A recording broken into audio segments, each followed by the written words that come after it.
የኢሳያስ አፈወርቂ ተላላኪ ባንዳዎች ድንጋጤና ሩጫ። ይሄ በጣም አስገራሚ ነው። በተለይ ሁለቱ ሽማግሌዎች በስፒድ ኦፍ ላይት ነው የሚሮጡት። ማለት በዚህ እድሜያችሁ እንዳትሰበሩ። ደግሞ ሲመጡ ርዕሳቸው ይሄ ነው እንዳያችሁት፣ የኢሳያስ አፈወርቂ የዛቻና የክስ ንግግር በማን አንደበት? በአንዳርጋቸው ጽጌ አንደበት። ኢሳያስ ይዝት ማለት ነው። ሶ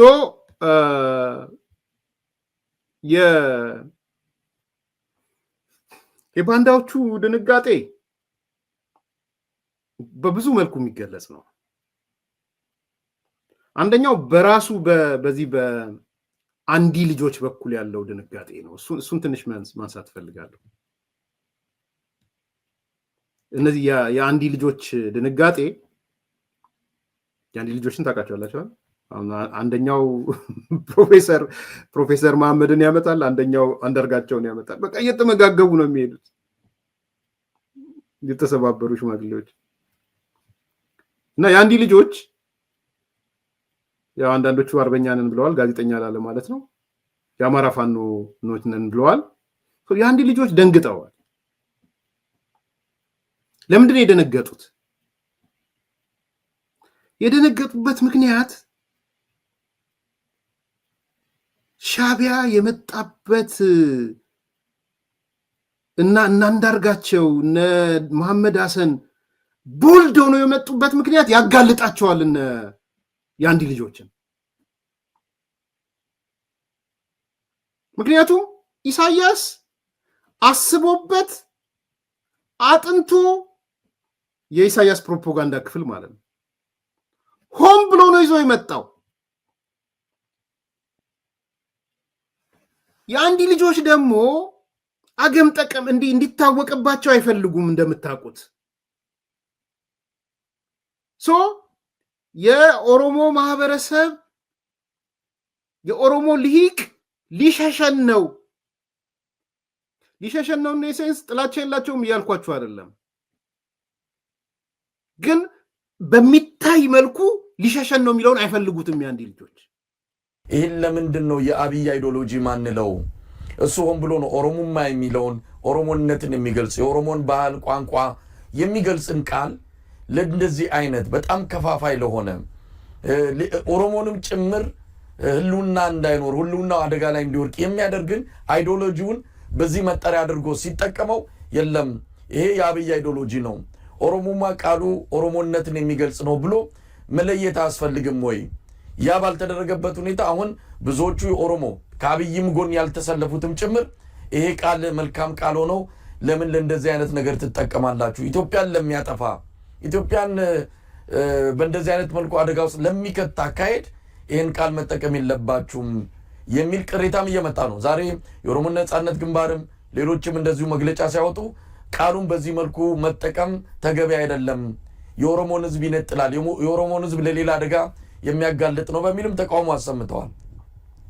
ስለዚህ አብይ ኦሮሞማ ብሎ የተጠቀመውን ለምን በሌላ መልኩ ገልጾ መጠቀም አያስፈልግም ወይ የሚልም መከራከሪያ ይመጣልና አንደኛ ወቅቱም አይደለም።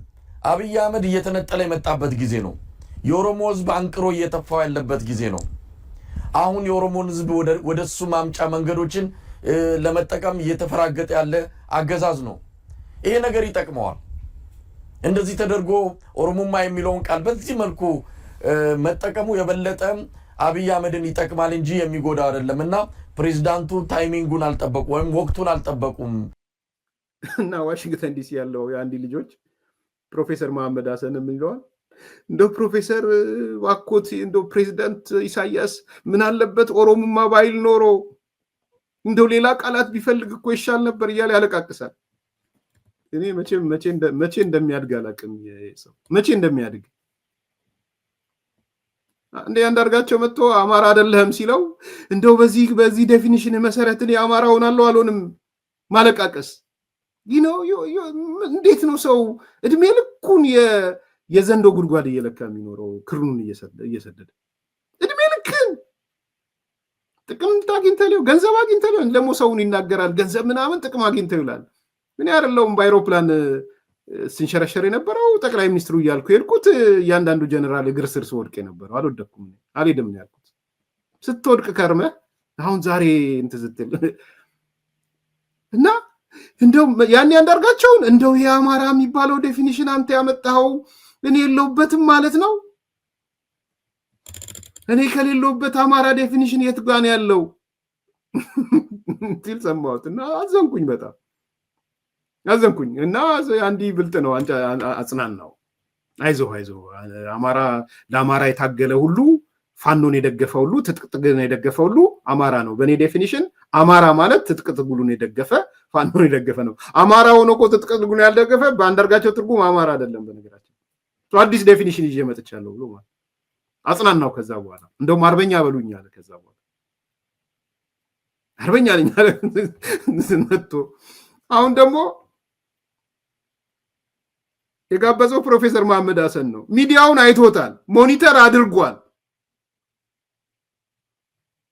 ሞኒተር ሲያረግ የኦሮሞ ሊቅ እሳት ጎርሶ እየጠበቀ እንደሆነ አይቷል ስለዚህ ምን አለ እንደው ፕሮፌሰር መሐመድ ሐሰን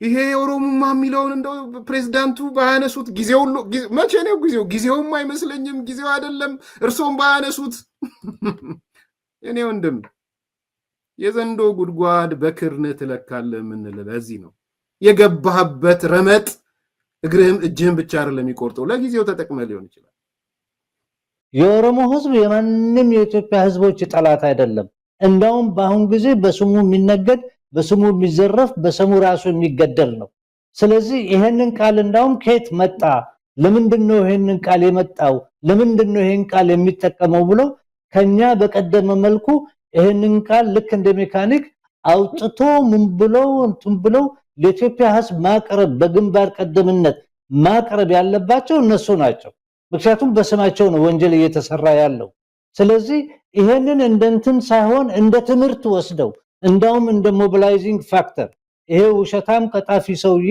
እንደውም ካለፉት ስርዓቶች በበለጠ ኦሮሞን የገደለ ሰውዬ በስመ ኦሮሞማ አዲስ የውሸት ካባ አልብሶ ሲያመጣ በስሜ አትገዛም አንተ በስሜ እየጨፈጨፍ ልትኖር አትችልም እና አዲስ የመታገያ ካርድ ይሆናቸዋል ስለዚህ ከቃሉ ጋር አይደለም ችግሩ ቃሉ ውስጥ የገባው የውሸት ሴናሪዮና አይዲዮሎጂውን ነው አፍልቆ ለራሳቸውም ለሌላም ህዝቦች ማስተማሪያ እንደውም ይሆናቸዋል ፕሮፌሰር መሐመድ ሐሰንም የነገረ እሱን ነው የነገረ ምንድነው አይ ትርጉሙ ካልገባቸው እኛ እናብራራላቸዋለን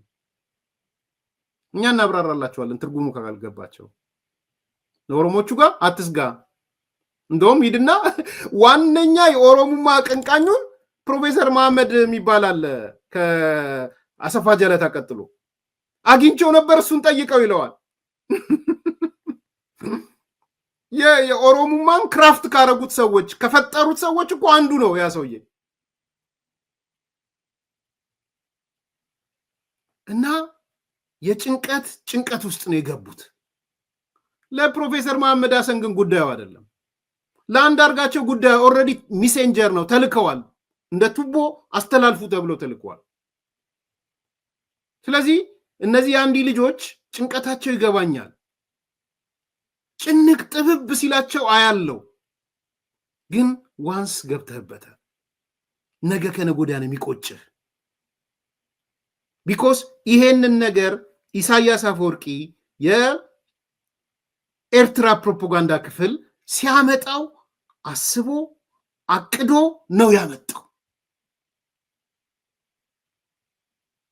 አስቦ አቅዶ እንደመጣው ታቃላችሁ የእናንተ ችግር ምንድነው ትጋለጣላችሁ እንደ ፕሮፌሰር መሐመድ ሐሰን ራቁታችሁ መታየት አትፈልጉ እንደ አንዳርጋቸው ጽጌ ራቁታችሁ መታየት አትፈልጉ እነሱ ደግሞ ወስነዋል ራቁታቸው መታየት ወስነዋል በዚህ እድሜያቸው ራቁታቸውን ለመታየት ወስነዋል አንዳርጋቸው ችግር የለበትም አንዳርጋቸው አውራ ለምን አልመለሰም የወልቃይት መሬትን ዘርፋል ስለው መልስ ሰጥቷል አይሰምታችኋል ጠየቁት ጋዜጠኞቹ እንደው እንደዚህ የተነሳ ወልቃይት ላይ መሬት ዘርፋል የተባልክ ነው ብለው ጠይቀውት አይጠይቁትም ራቁቱን ስለሆነ ማለት ነው። ራቁቱን ቆሟል። ስለዚህ እነዚህ ሰዎች በዚህ በመሐመድ ሐሰን መጠን በአንዳርጋቸው መጠን ራቁታቸው መታየት አይፈልጉም። ተደብቀው ነው መኖር የሚፈልጉት። እነዚህ ግን ኖ እኛ በደረሰን ትእዛዝ መሰረት ኦሮሞ ጋር ኦሮሞ እንላለን። የራስ ጉዳይ ነው፣ አንተ የራሳችሁ ጉዳይ ነው። ይሄኛው ትንሽ የሚያስገርመው የብሩ መጠን ነው። የብሩ መጠን ነው የዝርፊያው። በአንድ ጊዜ ይሄን ያህል ብር ሲተላለፍ ንግድ ባንክ አላውቅም ማለቱ ነው የሚገርመው። ማለት በኢትዮጵያ ሕግ አይ ቲንክ በአንድ ቀን እስከ 250 ሺህ ብር ነው መሰለኝ ማስተላለፍ የሚቻለው። ይሄን ያህል ብር ግን 4 ቢሊዮን ብር በአንድ አካውንት ሲገባ ልኩ ባንኩ እንግዲህ ቴክኖሎጂ ዋይዝ በጣም ደካማ ነው ካልተባለ በስተቀር ወይም የባንኩ ሰዎች እያወቁ አውቀው እንደማያውቁ አድርገው ነው በቃ ከተነቃ አንድ ቀን ትላለን ካልተነቃ ያው ይቀራል ብለው ነው በተቻለ መጠን ኢቤድ አድርገው ሸፋፍነው ለማስተላለፍ ፈልገው ካልሆነ በስተቀር ይሄን ያህል ገንዘብ ሲተላለፍ ለፋይናንሻል ኢንቴሊጀንስ የሚባል አለ ኢትዮጵያ ውስጥ ሪፖርት ወይም ደግሞ ጥቆማ ሊሰጠው ይገባ ነበር። ከሽብርተኝነት ጋር ተያያዘ የሚከታተል ድርጅት አለ። ለዛ ሁሉ ነው ጥቆማ ሊሰጠው ይገባ ነበር። ምክንያቱም የሀገሪቱ ሕግ እስከ 250 ሺህ ብር ምናምን ነው የሚፈቅደው በቀን ውስጥ በአንድ የትራንዛክሽን እና በደንብ ታቅዶ በደንብ የተለያዩ ኃይሎች ተሳትፈው ከባለስልጣናቱ ቅድም እንዳልከው ከተለያየ ተቋማት ተሳትፈው የፈጸሙት ዝርፊያ ነው። ይሄ እንዴት ተጋለጠ ምናምን ሌላ ጉዳይ ነው። እንዴት ፖሊስ ላይ ገባ እሱ በኋላ ላይ የሚመጡ ማይነር የሆኑ ነገሮች አሉ። ከተነቃ በኋላ ምንም ማድረግ የማይችሉበት ሁኔታ አለ የተፈጠረው እና በዚህ ምክንያት ነው እንግዲህ ይሄ ጉዳይ የታወቀው እንጂ እንደዚህ ቅድም እንዳልከው የማይታወቁ በጣም ብዙ ዝርፊያዎች ነው ያሉት። በቃ ለጆሮ የሚዘገንን ነገሮች ነው ኢትዮጵያ ውስጥ እየተፈጸሙ ያሉት። ይሄ ዝርፊያ ደግሞ በጣም የሚገርም ከላይ እስከታች ነው። በዚህ ዝርፊያ ኔትወርክ ውስጥ የማይሰማራ በቀጥታም ሆነ በተዘዋዋሪ የማይሰማራ ባለስልጣን ማግኘት አችልም። አሁን ፊት ለፊት የምታያቸው ብዙ ባለሀብቶች አሉ ፒተር፣ ግን አይደለም ታሪካቸውን በምታይበት ጊዜ ከነዚህ ባለሀብቶች ጀርባ ከዋና ባለስልጣናት ጋር የሀገሪቱን የሚመሩ ባለስልጣናት ከጀርባቸው አሉ። ከከሌ ባለሀብት ጀርባ አሁን ስም መጥራት ስለማልፈልግ ነው፣ ደርሱኝ መረጃዎች ይኖራሉ። አንዳንዴ ከደህንነት ተቋማት ከፋይናንስ የምታገኛቸው መረጃዎች አሉ። ከከሌ የሚባለው ባለሀብት ጀርባ ፐርሰናል ስለሚሆን ነው ማታነሳው። እከሌ የተባለው ባለስልጣን አለ፣ ሚኒስትር አለ፣ ወይም ደግሞ ፕራይም ሚኒስትር አለ፣ ወይም ምክትል ፕራይም ሚኒስትር አለ፣ ወይ ሆነ ሚኒስትር አለ። አጠቃላይ የቢዝነስ እንቅስቃሴዎች የዝርፊያ ሰንሰለቶች በሙሉ ከባለስልጣን ጋር ሃይሊ ኔትወርክ የሆኑ ከበደንብ የተሳሰሩ ናቸው እና አሁን ኢትዮጵያ ውስጥ ከደሙ ንጹህ የሚሆን ባለስልጣን በዚህ ሰዓት ፈልጎ ማግኘት በፍጹም አይቻልም። ለዚህ ነው አገሪቱ በጣም በከፍተኛ ደረጃ እየተጎሳቆለች እየተጎዳች ህዝባችንም በኑሮ ውድነት እየተጠበሰን የመጣው። ይሄ 7 ቢሊዮን ብር ለሐኪሞቻችን የአንድ ዓመት ያውም ከዛም በላይ ወጪ ይሸፍን ነበር ደሞዝ ጭማሪ ቢደረግላቸው። ለምሳሌ ለሐኪሞቻችን 5 ሺህ ብር እንኳን በነፍስ ወከፍ ቢጨመራቸው 7 ቢሊዮን ብር በ5,000 ብር ለስንት ሰው እንትን ማድረግ ይችላል? ቢያንስ ለ1,000 ሰው ከዛም በላይ እንጂ የሆነ እንትን ጥቅም አትሊስት የሆነ ነገር ችግር ሊፈታ ይችል ነበር። ግን ለአንድ ግለሰብ የሚተላለፈው ገንዘብ ነው፣ በአንድ ግለሰብ የሚሰረቀው ገንዘብ ነው። እንግዲህ ማወራ ንግድ ባንክ ሙሉ በሙሉ ኪሳራ ውስጥ ገብቶ ታስታውስ ከሆነ አይኤምኤፍ ነው የታደገው። አይኤምኤፍ 900 ቢሊዮን ብር ነው ድጋፍ አድርጎለት ከክራይሲስ የታደገው። ንግድ ባንክ ቢፈርስ ኖሮ በክራይሲስ ምክንያት በቀውስ ምክንያት ገንዘብ መክፈል የማይችልበት ደረጃ ላይ ደርሶ ቢፈርስ ኖሮ አይኤምኤፍ ባይታደገው ኖሮ ኢትዮጵያ እንደ ሀገር ኢኮኖሚያ በሙሉ ከዚምባብዌም በጣም በባሰ ሁኔታ ክረምብል ያደርግ ነበር፣ ይንኮታኮት ነበር።